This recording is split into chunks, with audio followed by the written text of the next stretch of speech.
The most famous human being in all of history was a first-century Jewish revolutionary.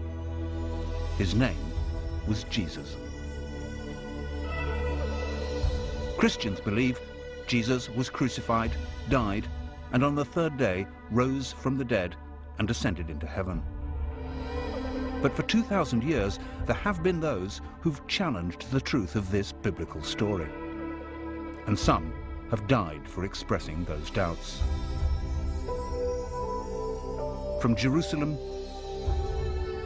to the villages of southern France, from the wildness of distant Kashmir to the exotic Philippines, we shall try to solve this 2,000-year-old mystery. We'll take a journey that asks, did Jesus really die on the cross?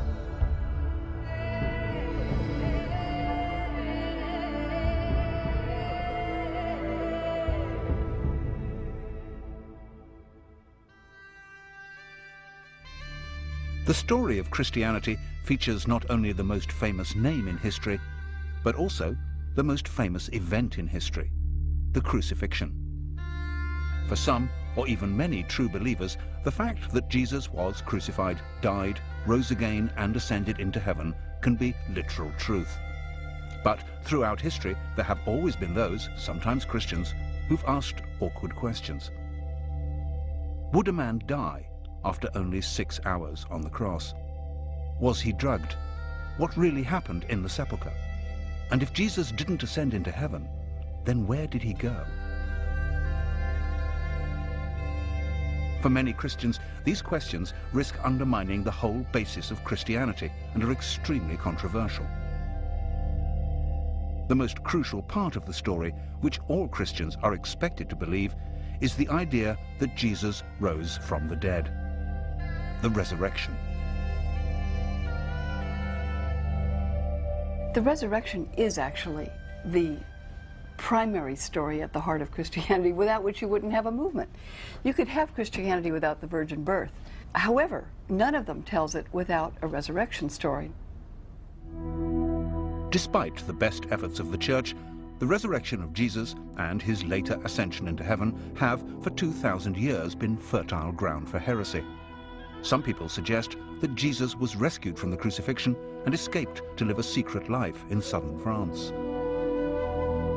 Some have been convinced that Jesus survived and traveled to the mountain kingdoms of Kashmir, where he lived to the age of 80. With the help of leading historians and theologians, we will examine these most controversial theories.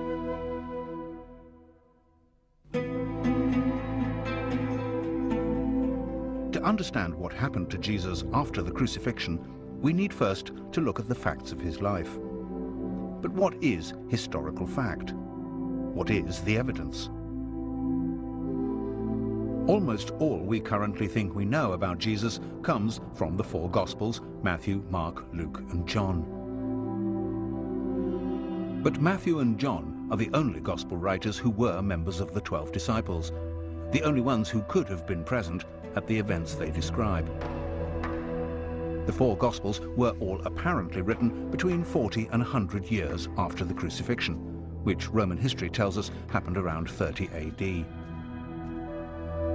But despite the fact that we know them by those four names, modern biblical scholars cannot be absolutely sure who really wrote them. Originally, all these Gospels circulated anonymously. There were no names attached to them until almost 200. And the Christian theologian who came up with the idea of having a New Testament was roundly condemned as a heretic. Whoever did really write the four Gospels, the description of Jesus' death in all of them is brutal.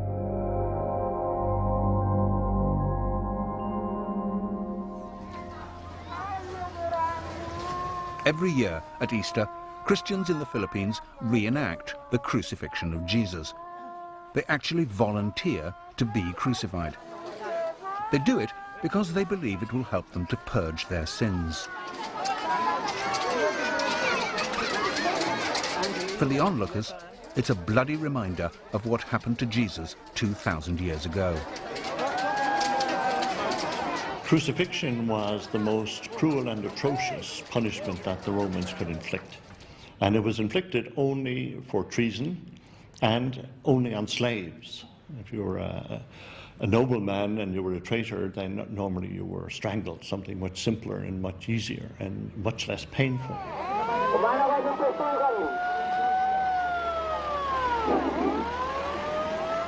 After condemnation, the cross beam, was strapped to the shoulders of the criminal, and he paraded through the streets with his arms stretched out.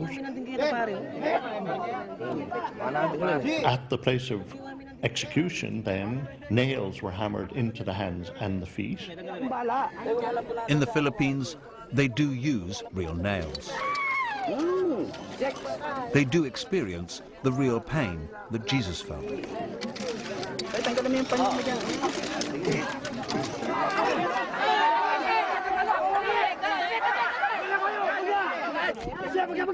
But a man nailed to a cross does not die from his wounds.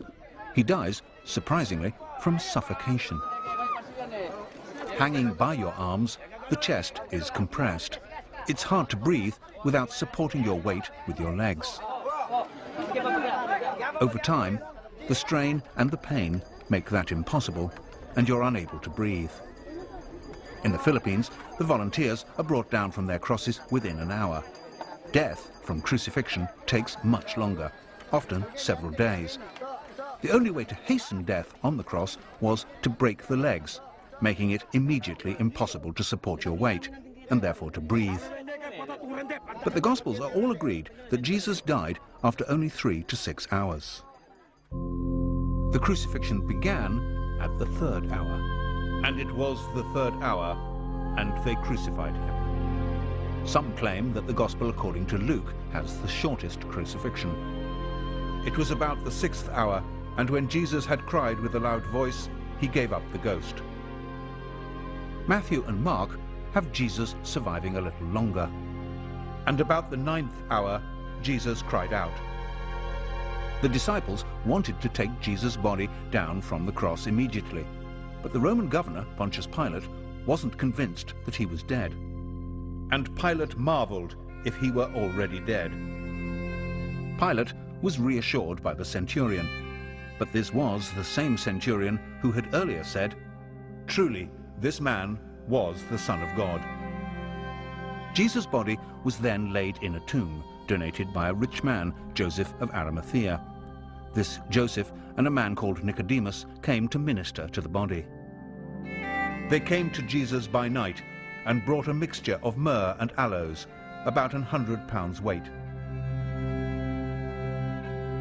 These accounts, when viewed as an historical rather than a sacred record, may raise questions. Why did Jesus die so quickly? Why did Joseph and Nicodemus take so many herbs into the tomb? So it's perhaps not surprising that some people have even dared to ask whether Pilate was right to have his doubts, whether Jesus really did die on the cross.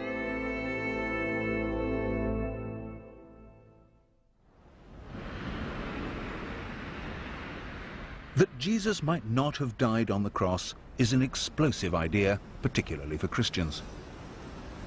In our journey to understand the truth about Jesus' life and death, we need to look further at the biblical accounts of the resurrection. It was here in Jerusalem that Jesus was crucified, and according to the scriptures, rose again from the dead. But in Jerusalem, one is forced to remember that we do not live on a Christian planet. Hundreds of millions of Jews and Muslims may accept that Jesus lived and died in first-century Palestine, but only Christians believe he rose from the dead. This is the Church of the Holy Sepulchre in Jerusalem, built upon what was supposed to be the tomb in which Jesus was laid after the crucifixion.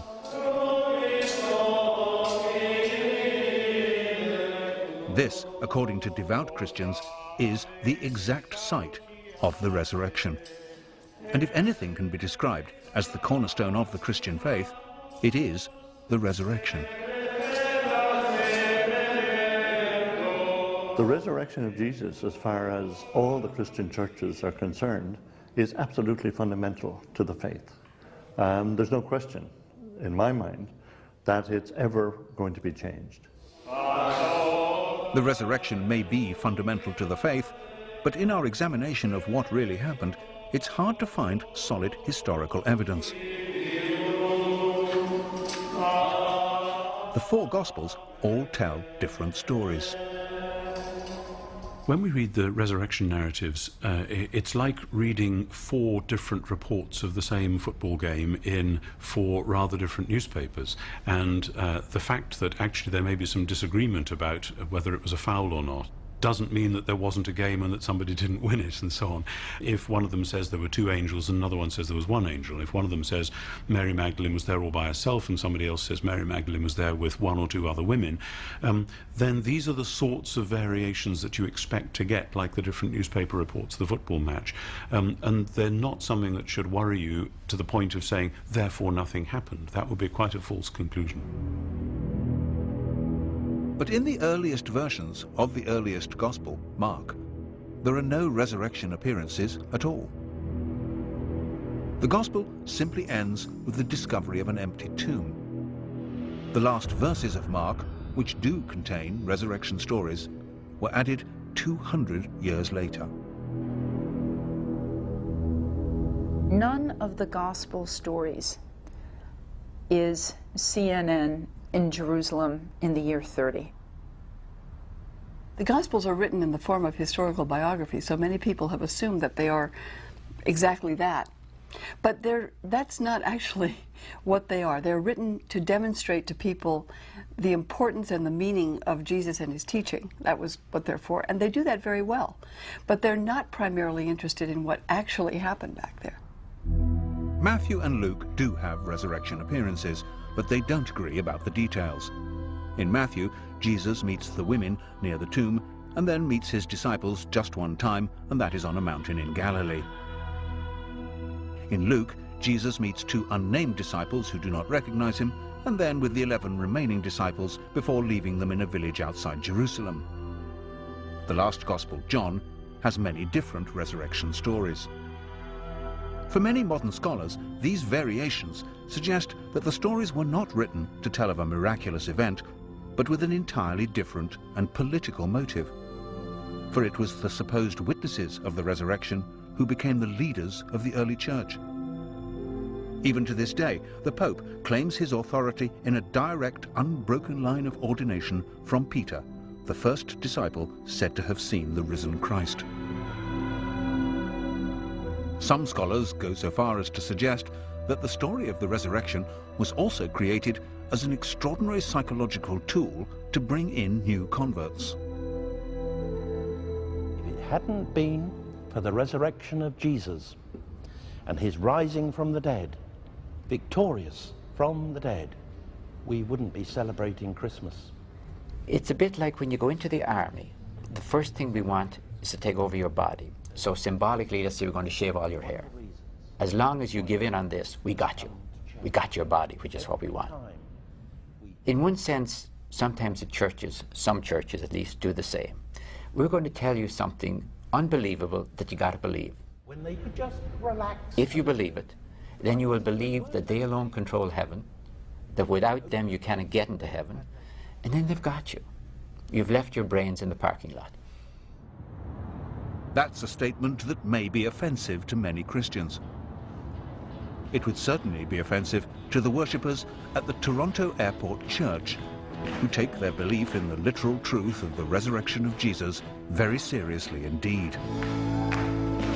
Well, I hear this singing in the streets, now Jesus is alive. All creation shouts aloud that Jesus is alive. For these Christians, the risen Christ is an active part of the church, and they believe that in 1994, Jesus blessed their church with a miraculous healing mission. For 1 minute, in the spirit for 1 minute. Since then, thousands of churches around the world have claimed to be touched by what became known as the Toronto Blessing. Glory is coming into the room. Hey, glory is coming. and in Toronto, in a splendid new church built by contributions from the faithful, the congregation continue to celebrate their belief in the resurrected Christ. Well, be blessed. Here, on an almost weekly basis, they claim that their faith has the power to miraculously heal. So God's going to heal you right now. There it goes, and the neck is healed in Jesus' name. Don't you like it? I like it. Bless you, brother. Today, it seems to me that there are many people who will strongly defend the literal truth of the resurrection. Many others who are Christians or not Christians believe that perhaps, you know, those who die may be alive in some way, that Jesus who died might be in some sense alive, whatever one means by that. And there are many others who take it as an image of hope, because after all, talking about the resurrection of Jesus has a great deal to do with what we think about life after death, or for that matter, our own prospects. The problem for the church in the 21st century, in a technological and secular age, is that some people find it hard to believe in the literal truth of the miracles, let alone the miracle of the resurrection. Since the 18th century, we've lived in a climate where people have distinguished between faith and belief. So the whole effect of science on religion really has been to throw religion back, to prove what we can believe in. But week in and week out, congregations gather in Christian churches and recite together an ancient creed, from the Latin word credo, meaning I believe. We believe in one God, the Father, the Almighty. We believe in one God, the Father, the Almighty. For our sake, he was crucified under Pontius Pilate. At the climax of the creed, all Christians affirm their belief in the resurrection. On the third day, he rose again, in accordance with the Scriptures. He ascended into heaven and is seated at the right hand of the Father. He will come again in glory to judge the living and the dead. But whatever is said in church, many Christian theologians no longer consider the resurrection to be an historical fact. And this has not just been a problem of the 21st century. 1,000 years ago, a group of devout Christians in southern France also held unorthodox, heretical views. In the 11th and 12th centuries, the Cathars, a deeply religious group, believed that all material things were the work of the devil. They saw Jesus as an angel, who certainly could not have been physically crucified, and certainly would not have been resurrected as a physical body. It was actually in response to the Cathar heresy that the Church created the Inquisition. In 1244, the last 200 of the Cathars were rounded up and burned at the stake as heretics. The Church has always reacted strongly against anyone who doubted the truth of the resurrection, because that doubt insinuates that the very literal and physical gospel descriptions of the death and resurrection of Jesus are fabrications. But there is one story, also set in France, at about the same time as the Cathars, which suggests that another Christian group made a discovery which really might reveal that the resurrection story was not true. In the 13th century, this whole area was a stronghold of the Knights Templar, a strict religious and military order of warrior monks. Local historian Thierry Lecon has spent the last 12 years uncovering the history of the Knights Templar in this region. The Templars came to this region. There are traces of them all over the countryside. Down there at the bottom, near Château de Blanchefont, there are ruins of an old Templar command post.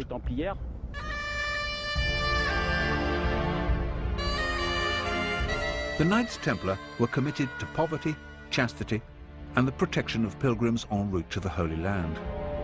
But their main purpose was to keep Jerusalem and the holy sites of Christianity free from the forces of Islam.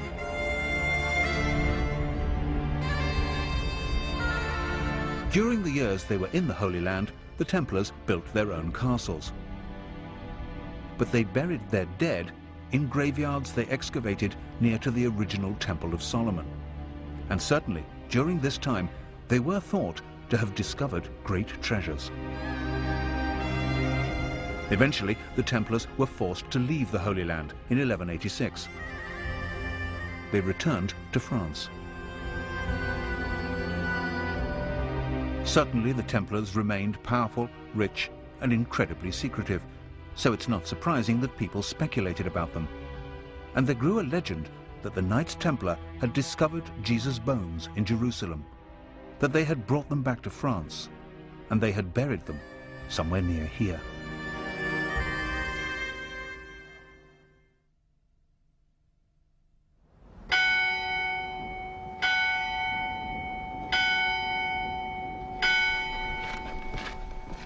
The legend that 1,000 years ago the Templars might have found an ossuary box containing Jesus' bones has led modern scholars to a small church in the village of Rennes-le-Château. Writer Richard Andrews is convinced that there are clues here that might reveal what exactly the Templars did find during their excavations in Jerusalem. One can ask the question, did the Templars find relics, an ossuary full of bones, that they thought were possibly the bones of Jesus? Now, if they had found these, it would have been a shock to the system, because the Templars were good Christians. This would challenge the whole doctrine of resurrection, because here are mortal remains.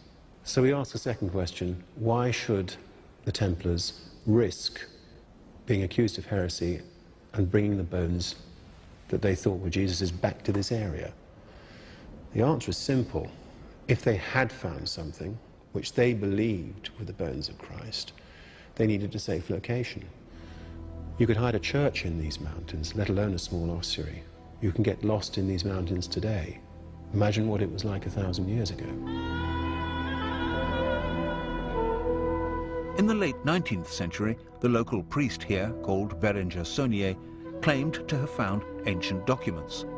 And whatever they were, he certainly became very rich afterwards. Richard Andrews has found clues among these parchments, using elaborate geometry and transferring symbols from ancient paintings onto equally ancient maps, all in the hope of finding a Templar treasure trove. The clues that we found point to a map in the form of a hexagram, which is also known as the Seal of Solomon, but it is the Star of David. This map points to a specific site.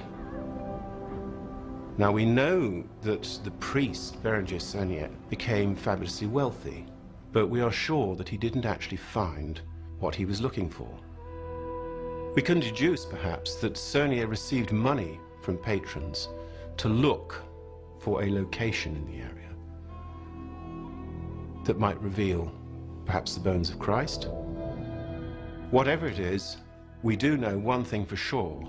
The secret that Saunier was giving clues to was heretical. Saunier died in 1917 and took his secret with him to the grave. That hasn't stopped enthusiasts like Thierry Lecan from continuing to search on the basis of Richard's work and trying to solve the mystery. Using local maps on which the geometric lines from Saunier's original parchments have been transposed, Thierry has found further evidence of the Templars' presence here, and he believes he's closing in on the location where the Templars could have buried the bones of Jesus.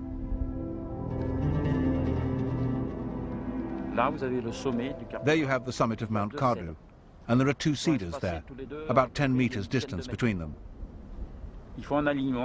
They form an alignment, traversing the valley of Rennes-le-Rhin, arriving at the Plateau des Bruyères, where there's a rock with a cross. I lined up the compass. I took a long time and I made a lot of mistakes, but I was convinced I'd find something, a cedar or another cross. And then I found a cross.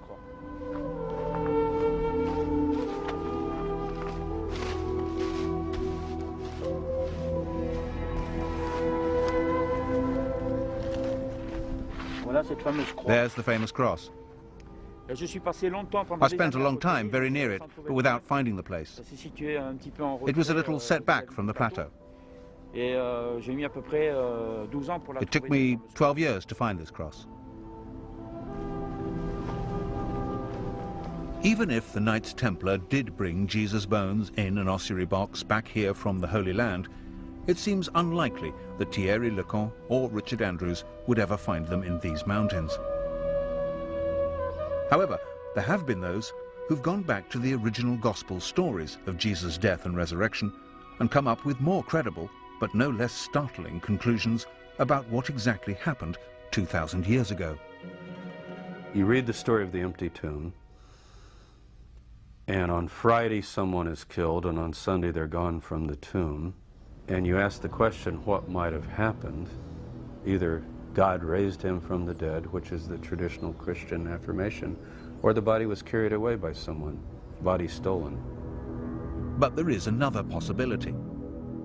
The Gospels describe how, after his resurrection, Jesus ate, drank, and Thomas could touch his wounds. It's therefore perhaps not surprising that some people who've looked for natural explanations of miracles have suggested that Jesus was alive because he didn't die on the cross. There are many versions of that story. One came up in a book years ago called The Passover Plot, which suggested that he had been sedated on the cross, that he was removed quite early, and therefore could well have survived. That's certainly a possibility. The disciples did manage to give Jesus some kind of substance on a sponge. They filled a sponge with vinegar and put it upon hyssop and put it to his mouth. And Jesus immediately died after taking this substance. When Jesus had received the vinegar, he said, "It is finished."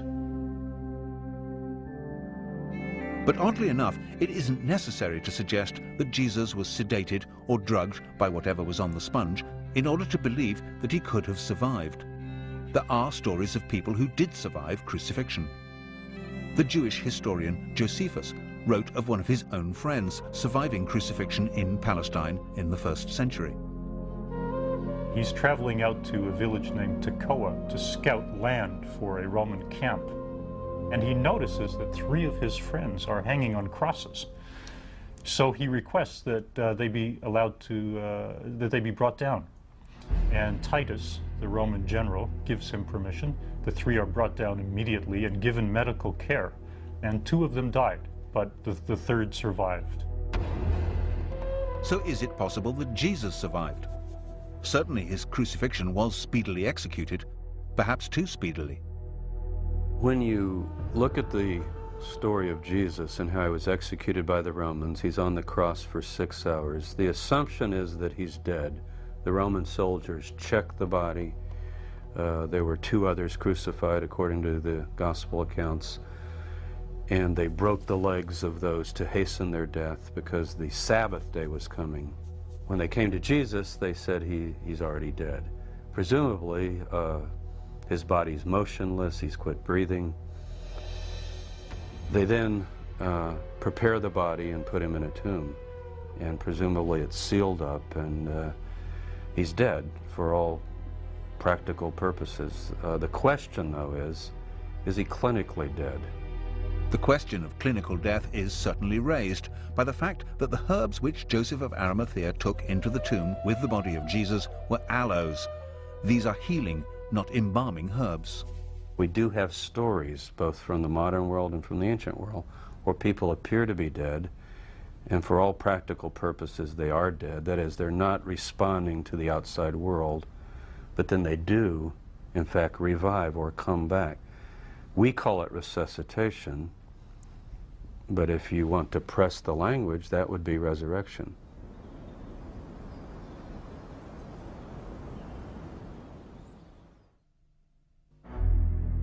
The idea that Jesus might have survived the crucifixion rather than risen from the dead seems provocative. But all the Gospels are quite clear that the disciples saw Jesus as if he were alive. If Jesus did survive, it does not necessarily mean that the resurrection story was a hoax or a deliberate falsehood. At the end of the 19th century, the English writer Samuel Butler, in his book on the resurrection, came up with the theory that if Jesus had collapsed into a shock-induced coma on the cross and then recovered in the tomb, he and his disciples would actually have thought his recovery was a miraculous resurrection. that still has great credibility if you see it in the light, for instance, of more contemporary developments. Look at the near-death experience in the United States. Something like 13 million people in the United States say they've had near-death experiences. They've seen this white light. They believe it to be some form of miracle. So the idea that in the first century, when they had none of this scientific insight and they had none of these hospitals or whatever to save them, that people thought it, actually makes a lot of sense. Doesn't make them fraudsters or shysters. It actually makes them genuine people who thought they'd witnessed a miracle. Whatever the circumstances, if Jesus was alive, then he and his disciples face a serious problem. If Jesus was placed in the tomb and somehow was revived, he himself would certainly think that was an act of the grace of God. I came right to the bars of death and was brought back. But now there's a practical problem. It's a political problem, actually. Romans basically do one thing to messiahs. They crucify them. If Jesus did indeed survive crucifixion, either through resurrection, as the Bible tells us, or more controversially, through resuscitation, then he is once more a condemned man. The Bible is said to solve this problem with a miracle called the Ascension. Jesus is taken bodily into heaven. But the interesting fact is that the Ascension does not actually appear in the original form of the Gospels. The Ascension references in Mark are among the verses which, as we've seen, were added 200 years later. There is one line in Luke which reads, "and was carried up into heaven." But again, this does not appear in all Bibles. It was in fact inserted, simply because the Ascension is referred to in a later book of the Bible, the Acts of the Apostles, and it's always been assumed that Luke was the author of the Acts. There's no Ascension in Matthew, and John's Gospel ends with the enigmatic words, "and there are also many other things which Jesus did, the which, if they should be written every one, I suppose that even the world itself could not contain the books that would be written." So what was it that Jesus did? One of the stories that emerges from this question depends upon the idea that Jesus' relationship with Mary Magdalene was a very special one. If you read John's Gospel, the first person who saw the risen Christ, i.e. the first Christian, was Mary Magdalene. So I think when the church tries to sideline the idea that Jesus had relationships with women, that he had close relationships with women, it's laughable, really. I mean, it's part of this problem that they always say that that the thing that non-believers find hardest about Jesus was his divinity, and the thing that Christians always find hardest about Jesus was his humanity. I mean, he was a man. I'm perfectly happy with the concept that Jesus had a relationship with Mary Magdalene, that it was long and important and, you know, was one of the dominant things in his life. He was human. The idea, of course, that Jesus may have had a very special relationship with Mary may be offensive to many Christians, but some historians have gone even further. They've suggested that Jesus and Mary might have married, that they might even have had children. So if we're trying to find out where, in his flight from the Romans, Jesus could have gone, perhaps we should start by finding out where Mary went.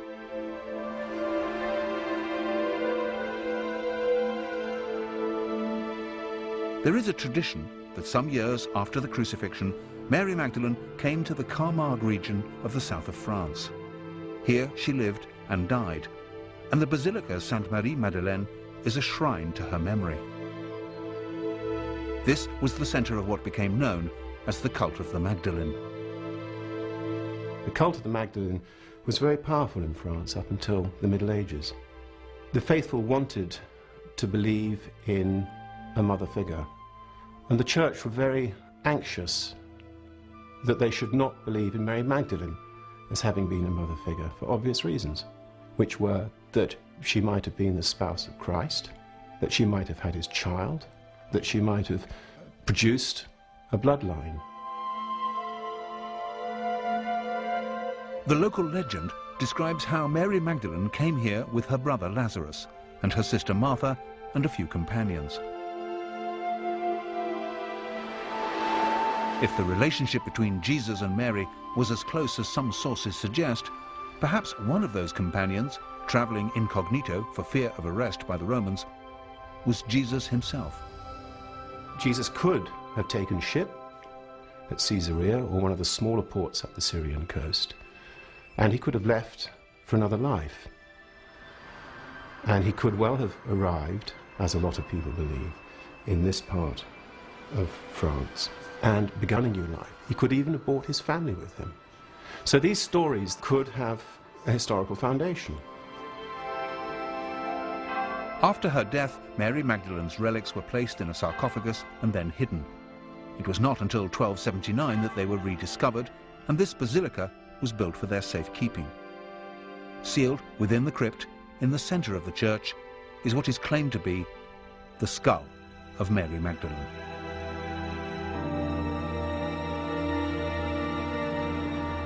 The idea that Jesus went to the south of France may seem far-fetched. After all, if any of the stories were true, it's hard to believe that the original writers of the Gospels could have completely eradicated all of the evidence. If the faithful knew that Jesus was in fact still alive, surely they would have shared that knowledge. And surely they must have hoped that at some time in the future it would have been safe for Jesus to return. And evidence for that hope should be somewhere in the original text. The disciples were expecting Jesus to return. They were expecting what has become known as the second coming. And this was not necessarily going to be a miraculous return. Jesus definitely went away. Whatever view of resurrection you take, resuscitation or divine miracle, in the traditional sense of belief in resurrection, he goes away. He says, I'm going away. The disciples say, can we come? He says, no. And he says, I'm going to come again. Now what's interesting about that is normally, if someone says they're going away and they're going to come back, and you're sort of looking at your watch or your calendar wondering, okay, he said he went away, he's going to come back, you would take it in that everyday sense. The concept of the heavenly second coming, of Jesus returning on the day of judgment, was only created after it was clear that Jesus had not returned in that everyday sense. But if Jesus did decide to leave Palestine, France still doesn't seem like a likely destination. It was, after all, a Roman colony.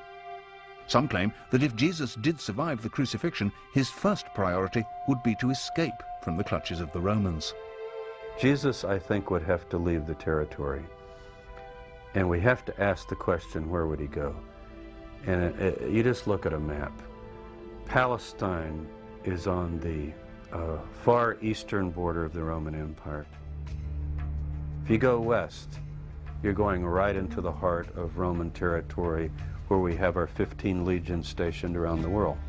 If you go east, you're crossing over into Parthia, and you're going towards Persia eventually, and India and Afghanistan, that direction. But apart from escaping rearrest, why would Jesus travel east? And how would he get there?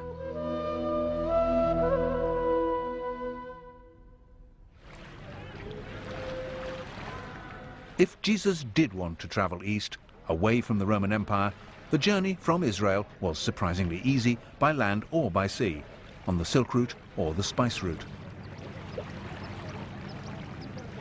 It's an accepted fact, for instance, that the disciple Thomas traveled to India and founded a Christian church there.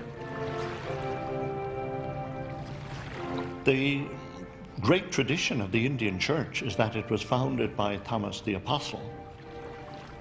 To travel to India would be no problem. He just had to go down to Gaza and link up with one of the spice trains returning, and then from Yemen get a boat to India. It would have been a very simple, easy procedure that was done regularly. And there's another reason why Jesus might have been tempted to go east. But to understand that, we have to go back to the year of his birth. We all recognize the story in Matthew's Gospel of the 3 wise men from the east who followed a star and presented themselves and their gifts to the baby Jesus. What we perhaps don't recognize immediately is the similarity between this story and the traditions of a religion that is 500 years older than Christianity, Buddhism.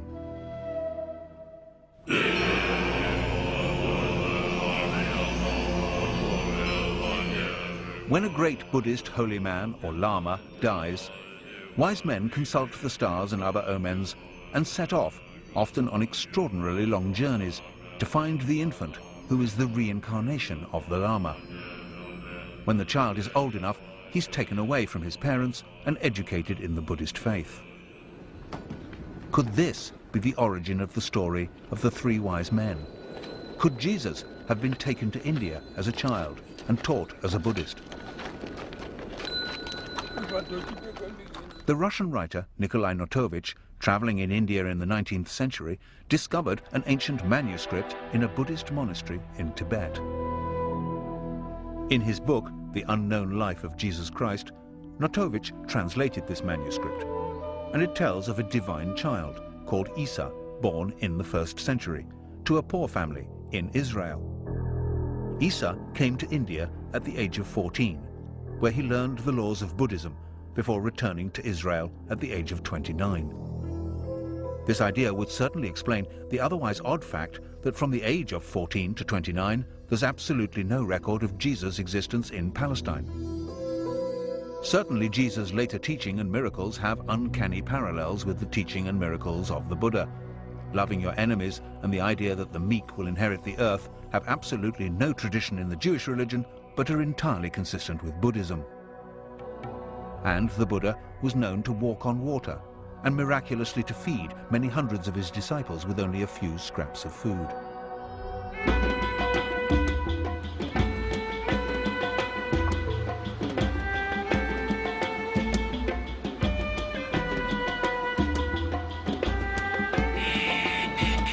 But if Jesus traveled or returned to the East, surely there would be legends like those in the south of France to support the idea.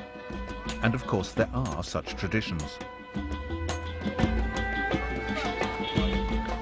The people here in Kashmir call their tribe Ben-e-Israel and claim to be descendants of the lost tribes.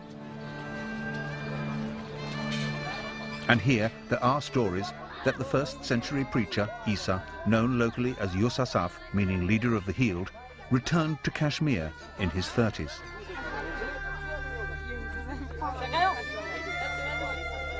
Yusasaf's ministry here can easily be seen as a continuation of the Jesus ministry.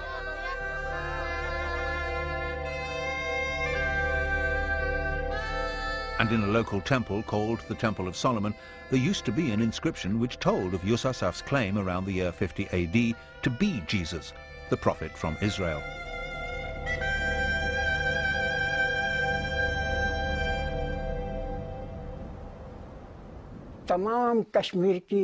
Kashmiri history books tell us that Yusasaf came from abroad. He was a prophet and a messenger. He came from Israel. He came to spread his teachings. He lived and died here.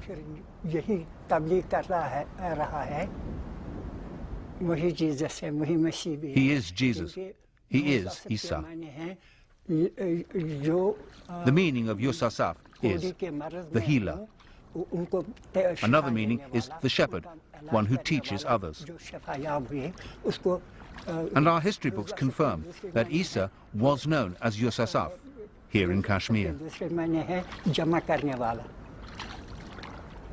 Yusasaf continued to teach and preach in Kashmir until he died around the year 80 AD. He was buried in Srinagar.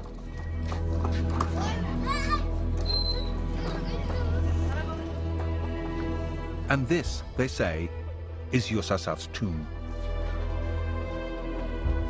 The first building erected around this site was built in 112 AD. In fact, it's now a shared gravesite. In the 15th century, the Islamic holy man Syed Nazir ud-Din was also buried here.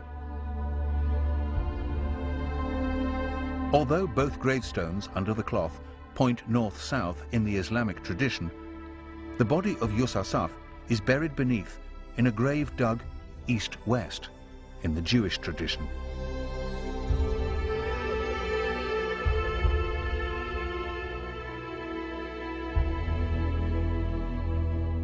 Next to the sarcophagus are two carved footprints. The marks on these are said to be the symbolic representations of the scars of crucifixion. The footprints were carved as a sign. The scars are clearly visible, received when he was nailed to the cross. They show that this is the same person who came from Israel and that he lived and died here. You won't find any footprints like these anywhere else in Kashmir. We don't have that tradition. The position of the scars, just behind the toes, do not match each other, but they would align if a single nail was driven through both feet with the left foot placed over the right.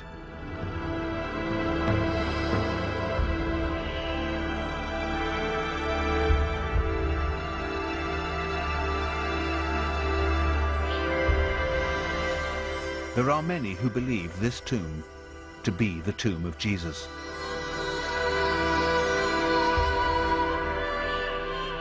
If this is the tomb of Jesus, then he spent most of his life in the mountain kingdom of Kashmir.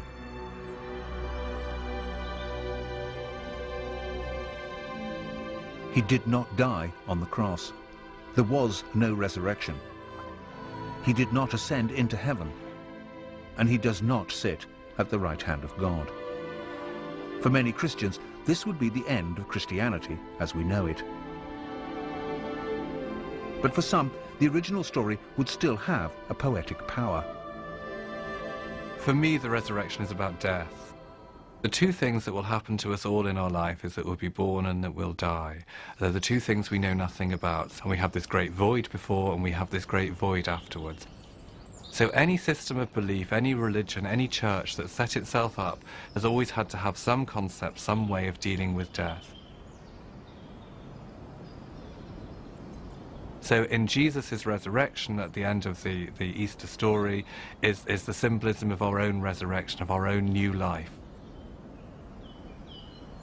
That in many ways is the great strength of Christianity, and I think to kind of get away from it, to get away from that incredibly powerful symbolism of the resurrection that touches each and every one of us because of the reality of what will happen to us, and start debating whether, you know, bones in a tomb matter or whether it actually happened, completely misses the point of Christianity.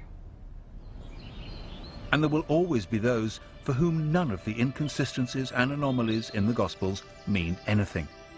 For them, the story still has the hallmarks of truth, of gospel truth. I understand that people find it difficult to believe because we know these things don't happen. If you think that you've just seen somebody who was dead now alive again, you say, well, take 2 aspirins and lie down and it'll go away. And the thing was, it didn't go away. And what we have in the Gospels is not stories of people saying, well, of course, here he is, he's alive again. Have stories of people saying, what do you mean? Don't be silly, that can't happen. They knew as well as we do. And yet, right in the heart of it all, they come back and say, it really has happened, it's completely blown us away, it's changed our worldview, and it's gone on changing people's worldviews ever since.